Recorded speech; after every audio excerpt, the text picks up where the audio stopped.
क्या व्हाट्सएप का इस्तेमाल करके इस्माइल हनिया को निशाना बनाया गया? ये स्पाईवेयर किस बला का नाम है? 40 मिलियन की लागत लगा के पंजाब हुकूमत ने अस्पतालों को स्विमिंग पूल के अंदर कैसे तब्दील किया है? क्या बानी पाकिस्तान तहरीक इंसाफ इमरान खान का नाम लेकर मुनशियात के कैदी ने जस्टिस मंसूर अली शाह से अपनी जमानत मंजूर करवा ली है? हुकूमत ने तहरीक इंसाफ को जलसे की इजाजत कैसे दे दी है? 5 अगस्त को इस्लामाबाद और खैबर पख्तूनख्वा के बॉर्डर पे क्या होने जा रहा है?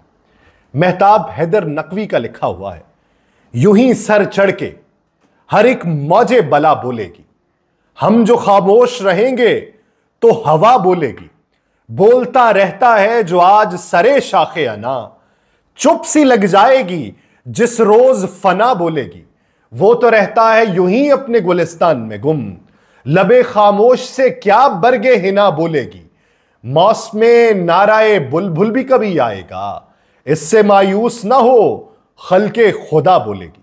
मैं यासिर रशीद हूं और आप मेरा वीलॉग देख रहे हैं। नाज़रीन, इस वीलॉग में जहां पे पाकिस्तानी सियासत के ऊपर बात होगी, लेकिन बैनुल अक़वामी सतह के ऊपर जो इस वक्त चीज डिस्कस कर रही है कि हमास के सरबराह इस्माइल हनिया को ईरान के दारुल हुकूमत तेहरान में उस वक्त निशाना बनाया गया जब वो ईरान के नौमुंतखब सदर मसूद पज़ेश्कियान की तकरीब हल्फ बर्दारी में शिरकत के लिए मौजूद थे। ईरान के रूहानी पेशवा आयतुल्लाह खामनाई ने हमास के मरकजी रहनुमा की तेहरान में शहादत की मजम्मत करते हुए इस्माइल हनिया की शहादत का बदला लेना ईरान पे फर्ज करार देते हुए इजराइल पे बराह रास्त हमला करने का हुक्म जारी किया और इस ज़मन के अंदर कल ही उन्होंने अपनी पार्लियामेंट के ऊपर सुर्ख झंडे को बुलंद कर दिया था, जो बदले की अलामत होता है। उधर ईरान के सदर मसूद पज़ेश्कियान के इस्माइल हनिया की शहादत पर रद्द-ए-अमल के सूरत में यह कहना था कि ईरान दहशतगर्द काबिज़ीन को उसकी शहादत के बुज़दिलाना अमल पर पछताने पर मजबूर कर देगा। हमास ने भी तेहरान में इस्माइल हनिया के मिसाइल हमले में शहादत की तस्दीक करते हुए बताया कि मिसाइल जो है वो खिड़की को तोड़ता हुआ इस्माइल हनिया को जा लगा और हमले में इस्माइल हनिया और उनका एक मुहाफिज जो था वो शहीद हो गए। सवाल ये बनता है कि इजराइल जो है वो इस्माइल हनिया के मकाम तक पहुंचा कैसे? यूरोपीय मुबस्सिर बराए मशरक़ वस्ता एलिया जी मैग्नियर ने अपने एक बयान के अंदर यह राय दी है कि इस्माइल हनिया को निशाना बनाने के लिए इजराइल का जासूसी सॉफ्टवेयर इस्तेमाल किया गया। उनके मुताबिक इजराइल ने इस्माइल हनिया के व्हाट्सएप पैगाम में जदीद तरीन स्पाईवेयर लगाए और स्पाई सॉफ्टवेयर ने इजरायली इंटेलिजेंस को इस्माइल हनिया की लोकेशन बता दी। इस्माइल हनिया को अपने बेटे के साथ होने वाली कॉल के बाद शहीद किया गया और कॉल के दौरान इस्माइल हनिया के मकाम की निशानदही की गई। फिर एक अमरीकी अखबार यह बताता है कि मुबैना तौर पर इस मकाम की तस्वीर जारी की गई जहां हमास के सियासी विंग के सरबराह इस्माइल हनिया को शहीद किया गया था। अमरीकी अखबार ने नाम न जाहिर करने की शर्त के ऊपर यह बताया कि एक ईरानी ओहदेदार है जिसने यह तस्वीर हमसे शेयर की, लेकिन ईरानी हुकाम की जानिब से बाज़ाब्ता तौर पे कोई मालूमात सामने नहीं आ सकी। ये तो मालूम पड़ गया कि इस्माइल हनिया की लोकेशन क्या थी। बहुत सारे एक्सपर्ट्स ये बताते हैं कि वो जो मिसाइल था उसे हेल मिसाइल कहा जाता है, वो हेल फायर है और उसके अंदर जो टेक्नोलॉजी है वो ठीक उसी जगह पे जाके लगने की है जहां पर एक चिप को पहले बाकायदा तौर पे नस्ब कर दिया जाए। अब अगर वो खिड़की तोड़ेगा भी तो फटेगा नहीं अगर उधर चिप के करीब नहीं पहुंचता, वो जाके फटेगा तो चिप के करीब जाके फटेगा। तो सवाल यह भी पैदा होता था कि वो चिप वहां पे किसने नस्ब की। सवाल यह भी पैदा होता है कि पूरी मुल्क दुनिया के ऊपर सरमायाकारी करने वाली ये जो कंपनीज हैं, व्हाट्सएप जो है, व्हाट्सएप बाकायदा तौर पे पूरी दुनिया को ये बावर करवाता है कि हम आपकी मालूमात जो है उसको बाकायदा तौर पे खुफिया रखेंगे। तो यह कहा जाता है कि इजरायली एक बिलियनर था जिसकी वो कंपनी थी और उसने अपनी कंपनी के थ्रू ये अमल किया। तो क्या ये पूरी दुनिया के लिए अनसेफ हो चुका है व्हाट्सएप? सवाल तो है। सवाल तो यह भी है कि मौजूदा सूरत हाल के अंदर ईरान में जो तकरीब हो रही थी जहां पे मुख्तलिफ सरबराह ममलिकत मौजूद थे, वहां पर सिक्योरिटी लैप्स जो देखने में आया, ब्रीच जो देखने में आई है, वो ब्रीच में आपका दिफाई निज़ाम किस हद तक एक्टिव था या उसने किस हद तक उसकी निशानदही की। ये वो सवालात हैं जिसके जवाबात आने वाले दिनों में बड़े बबांगे दोहलाएंगे और ऐसे आएंगे कि खत्ते के अंदर हलचल मचती हुई दिखाई देगी। अब आते हैं पाकिस्तानी सियासत के ऊपर और पाकिस्तानी सियासी मंजरनामे के ऊपर। अच्छा, मैंने व्लॉग के शुरू में एक बात की कि क्या किसी ने जमानत हासिल की है। सुप्रीम कोर्ट का आज कोर्ट रूम था जहां पे इमरान खान से मुतल्लिक अदालती फैसलों का हवाला दिया गया, जिसपे मुनशियात के कारोबार में मुलव्वस एक मुलजिम था उबैदुल्ला। अदालत ने उसकी रिहाई का हुक्म दिया। क्या खबर थी? खबर यह थी कि जस्टिस मंसूर अली शाह की सरबराही में 3 रुकनी बेंच के सामने मुनशियात के कारोबार का एक मुलजिम था उबैदुल्ला, उसकी जमानत का केस मुकर्रर था। जस्टिस मंसूर अली शाह ने मुलजिम के वकील गुलाम सज्जाद गुपांग से यह सवाल किया कि रिपोर्ट के मुताबिक मुलजिम पर 14 मुकदमात दर्ज हैं, जमानत कैसे देते? मुनशियात के कारोबार में मुलजिम जमानत नहीं सजा का हकदार होता है। मुनशियात मुआशरे के लिए नासूर है, तालीमी इदारों में भी मुनशियात का नासूर फैल रहा है। जब ये बातें उन्होंने की तो मुलजिम के वकील साहब ने दलाइल दिए कि आइन के आर्टिकल 25 के तहत मेरा मुवक्किल उबैदुल्ला और साबिक वज़ीर आज़म इमरान खान बराबर के शहरी हैं। अदालत ने इमरान खान और मेरे मुवक्किल को आर्टिकल 25 के तहत एक ही निगाह से देखना है। मंसूर अली शाह साहब ने अचंभे की सूरत में पूछा कि इमरान खान का इस जमानत के केस से क्या ताल्लुक है? तो वकील साहब ने जवाबन ये कहा कि इमरान खान को 200 से ज्यादा मुकदमात के बावजूद सुप्रीम कोर्ट ने साइफर केस के अंदर जमानत दे दी। इमरान खान को साइफर केस में जमानत के वक्त 4 मुकदमात में वो सजा याफ्ता थे, सजा मिली हुई थी, फिर भी जमानत मिल गई। एक मुलजिम को बावजूद 200 मुकदमात की जमानत मिल सकती है, तो मेरे मुवक्किल के खिलाफ तो सिर्फ 14 मुकदमात है, मेरा मुवक्किल भी 14 मुकदमात के बावजूद जमानत का हकदार है। जस्टिस मंसूर अली शाह साहब ने ऑब्जर्वेशन दी कि इमरान खान और आपके मुवक्किल के मुकदमात की नौइयत मुख्तलिफ है। इमरान खान के केसेस का मुनशियात के मुकदमात से क्या मुवाजना? वकील साहब फिर जवाब देते हैं। वकील साहब कहते हैं कि इमरान खान पे दहशत गर्दी के मुकदमात हैं, इमरान खान पे साइफर का मुकदमा है जिसमें सजाए मौत की शिक है, इमरान खान को जेल में देसी मटन और मुर्गा खाने को मिलता है। मेरे मुवक्किल को तो ऐसी कोई सहूलत जेल में दस्तयाब नहीं है, मेरा मुवक्किल तो इमरान खान से ज्यादा जमानत का हकदार है। गुलाम सज्जाद गुपांग साहब ने जब ये दलाइल दिए तो जस्टिस मंसूर अली शाह साहब ज़ेरे लब मुस्कुराए और फिर उन्होंने कहा चले देख लेते हैं, आप अदालती फैसलों का हवाला दे दें।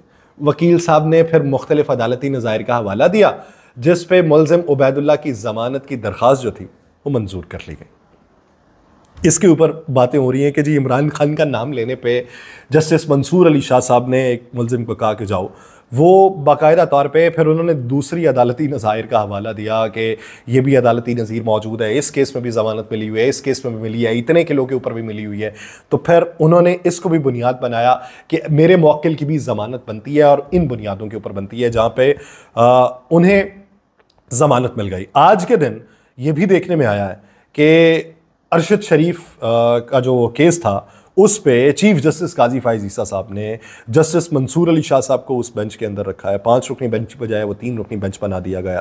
तो सवाल ये भी है कि जस्टिस काजी फाइज ईसा साहब कितने अरसा जो है वो अदालती कार्रवाइयाँ जो है उसका हिस्सा बनेंगे और कितना अरसा अपनी रिटायरमेंट से पहले वो अपना चेंबर वर्क करेंगे। इस ज़मन के अंदर देखने की ज़रूरत है कि वफाकी हुकूमत उनको एक्सटेंशन देने का सोच रही है या फिर दूसरों को मिला के उनकी जो मुद्दत मुलाजमत में उसमें तोसी देने की बातें हो रही हैं। अब देखते हैं कि इसमें क्या होता है। लेकिन हमारे नायब वज़ीर आज़म ने मौशी हालात के ऊपर कहा कि हमारी हुकूमत ने बाहमी तजारत की पॉलिसी अपनाई और बरामदात को बढ़ाना हुकूमत का एजेंडा है।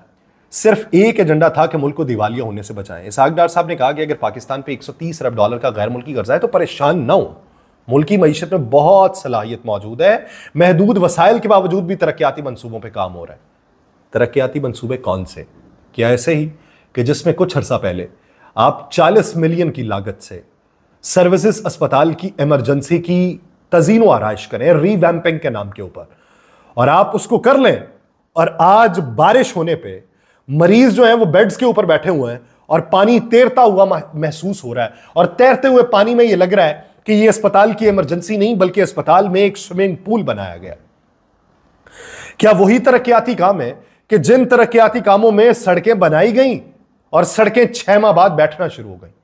क्या वही तरक्याती काम कि जिससे अवाम भूख के प्यासे बैठे रहेंगे, भूख के लाले पड़ते रहेंगे और अवाम आपकी तरफ देखते रहेंगे? वही तरक्याती काम कि जिसमें हम ये देखेंगे कि मौजूदा सूरत हाल के तनाजुर में अवाम ने अपनी भूख को बर्दाश्त करते हुए बिजली के बिल अदा किए और आप ये कह रहे हैं कि पाकिस्तान को कुछ नहीं होने वाला। अवाम जो है वो मुश्किलात में ऐसे डूबे हुए हैं कि लोग अब एक दूसरे को बता भी नहीं पाते कि उसका असल मसला क्या है। आज YDA ने बाकायदा तौर पे ऐलान जंग कर दिया, वो तस्वीर शेयर करता है YDA यंग डॉक्टर्स एसोसिएशन ने तस्वीर शेयर की और कहा कि ये मंजरनामा किसी स्विमिंग पूल का नहीं है जहां लोगों की आसानी के लिए बेड्स रखे गए हैं, ना ही ये शुमाली इलाका जात की आबशार के नीचे रखी हुई चारपाई के मनाजिर हैं जहां अवाम लुत्फानंदोज हो रहे हैं, बल्कि ये पाकिस्तान के सबसे ज्यादा आबादी वाले सूबे के दारुल हुकूमत लाहौर के बड़े अस्पताल सर्विसेज अस्पताल की इमरजेंसी के भयानक मनाजिर हैं जहां हार्ट अटैक, फालिज और गुर्दों की सफाई के लिए आने वाले बेयारों मददगार मरीज लेटे हुए हैं। ये मरीज और उनके गरीब लवाहिकीन भी ये सोचते होंगे कि टिकटॉक और मीडिया पे तो महकमा सेहत की कारकर्दगी ऐसे दिखाई जाती है जैसे हमने अमेरिका से भी खूबसूरत वार्ड्स बना लिए हैं, लेकिन यहां के मरीज के बिस्तर तले इतना पानी है कि एक तार ने शॉर्ट सर्किट होना है और वहां मौजूद पानी की वजह से तमाम लोगों की जानें जो हैं वो खतरे में पड़ जानी। YDA कहता है ये क्यों हो रहा है? ये इसलिए कि आपने अपने कमाऊ पुत्र इन महकमों के अंदर लगाए हुए हैं, वो कमाऊ पुत्र इतना खा रहे हैं कि कुछ नवाले आपको भी डाल देते हैं, तो आप भी गिरेबान झांकने की बजाय बारिश को अल्लाह की रहमत और मरीजों के लिए आजमाइश ही देखते हैं, जबकि करप्शन से आप नजरें चुराते हैं। YDA ये कह रही है कि अच्छे भले चलते अस्पतालों को तोड़ा गया, टाइल्स वाले ठेकेदारों और कंपनीज के पेट भरे गए, मरीजों की तजीनो आराइश की बुनियाद के ऊपर दरबदर होना पड़ा, कई इमारतें गिरनी पड़ी, बच्चों की जानें गंवानी पड़ी, लेकिन आपको कोई मसला नहीं है क्योंकि आपके बच्चे अमेरिका से इलाज करवाते हैं और आप इन अस्पतालों में इंतजामिया को धमकियां देने, बाप के जाती अस्पताल समझकर तस्वीर बनाने के लिए तशरीफ लाते हैं। YDA इसमें यह मुतालिबा करता है कि शर्म है तो ओहदे छोड़ दीजिए और खुदा के लिए गरीब मरीजों के टैक्स से बने इन अस्पतालों को चलने दीजिए।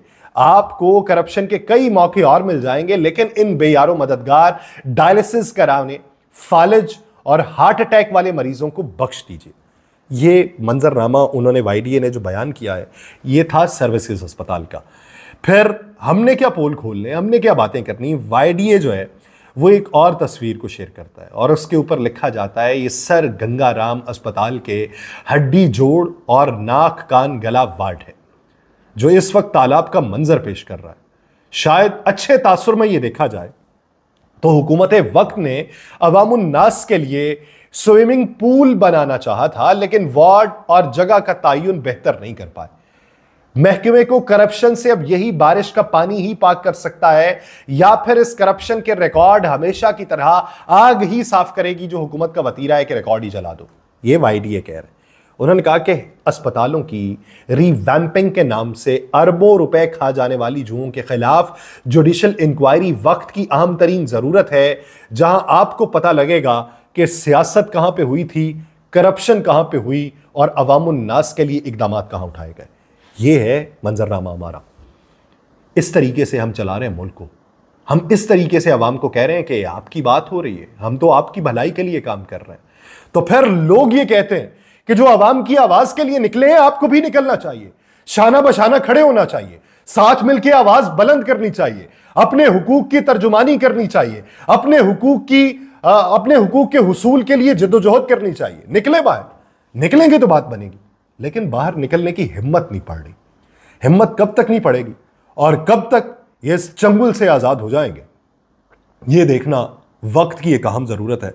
उसके साथ साथ इसी व्लॉग में जो बातें करनी है वो उन हकायक के ऊपर करनी है कि जो हुकूमत वक्त की तरफ से एक मंजरनामा यह बनाया गया कि जहां पे आपने किसी और को जलसे और धरने की इजाज़त दी, वहां पे बवजह मजबूरी आपको भी जलसों और धरनों की इजाज़त देना पड़ी और आपने 22 अगस्त को जलसे की इजाज़त दे दी पाकिस्तान तहरीक इंसाफ को। लेकिन उससे पहले वो अपना पावर शो करने जा रही है 5 तारीख को खैबर पख्तूनख्वा में, पंजाब और KP के बॉर्डर के ऊपर। तो वो ये कहते हैं कि हम बताएंगे कि हमारी पावर क्या है और उस पावर के बाद ये 22 अगस्त वाली भी जो हुक्मनामा है ये वापस ले लिया जाएगा। दूसरी तरफ एक चीज हमें समझ नहीं आई, एक आईनी पिटीशन सुप्रीम कोर्ट में दायर होने जा रही है। पाकिस्तान बार काउंसिल के मेंबर शफकत महमूद चौहान, आबिद जुबैरी समेत 6 मेंबरान पिटीशन तैयार कर रहे हैं। आईनी पिटीशन के अंदर वफाकी हुकूमत, जुडिशल कमीशन, पार्लिमानी कमेटी को फरीक बनाया गया। Chief justice Lahore high court justice Aliya Neelam को सीनियरिटी के तयशुदा उसूल से हट के तयनात किया गया। 3 जजेस का पैनल बना के जुडिशल कमीशन को भिजवाना गैर आईनी अमल है उनके मुताबिक। 3 रुकनी पैनल में 2 सीनियर जजेस को नजरअंदाज किया जाना आइन की खिलाफ वर्जी है। जूनियर तरीन जज को chief justice Lahore high court तयनात किया जाना अल जिहाद ट्रस्ट केस के मुनाफी है। जो उसमें फैसला किया गया था। चीफ जस्टिस की तैनाती के जवाज के साथ शवाहिद देना आईनी तकाजा जिसे नजरअंदाज किया गया और सीनियरिटी के उसूल को नजरअंदाज किया जाना अदलिया की आजादी और मफाद आमा के खिलाफ है। अदालत चीफ जस्टिस आलिया नीलम की तैनाती के नोटिफिकेशन को कलअदम करार दे और अदालत आइन के आर्टिकल 175 के तहत सीनियर तरीन जज को चीफ जस्टिस के ओहदे पर तैनाती का हुक्म दे। और यह कर रहा है हामिद खान साहब वाला पैनल, इसको सपोर्ट कर रहा है। सवाल ये बनता है कि बहुत सारे लोग हामिद खान साहब के ऊपर ये करते हैं कि उनकी चीफ जस्टिस काजी फाइज ईसा साहब के साथ करीबी दोस्ती है और करीबी दोस्ती होने की वजह से इमरान खान के जो केसेस हैं वो पसे-पुश डाले जाते हैं। इसलिए हामिद खान साहब के ऊपर बेशुमार लोग क्वेश्चन मार्क लगाते थे, जिसमें शेर अफजल खान मरवत ने भी क्वेश्चन मार्क लगाए और फवाद चौधरी साहब भी लगाते थे, लेकिन उन्होंने जवाबन उन दोनों पे लगा दिए क्योंकि वो इस वक्त पार्टी के अंदर मौजूद हैं। अब सवाल ये बनता है कि चीफ जस्टिस काजी फाइज ईसा साहब की हिमायत जस्टिस आलिया नीलम साहिबा को हासिल थी, तो ये खिचड़ी पक क्या रही है? क्या हुकूमत जो है वो दूसरे जजेस के ऊपर दबाव डालना चाहती और बार्स के जरिए ये बकिया जजेस के ऊपर दबाव डालना चाहते हैं? क्या हर एक के ऊपर ही दबाव डाल के इस मुल्क को चलाना है, इस सिस्टम को चलाना है, या दबाव की इस कैफियत से बाहर निकलना है? ये हमें फैसला करना है और फैसला अभी के अभी करेंगे तो हमारी सियासत भी ठीक हो सकती है, मईशत भी ठीक हो सकती है, हमारा निज़ाम इंसाफ भी ठीक हो सकता है। लेकिन अगर नहीं करेंगे तो दलदल में फंसते चले जाएंगे।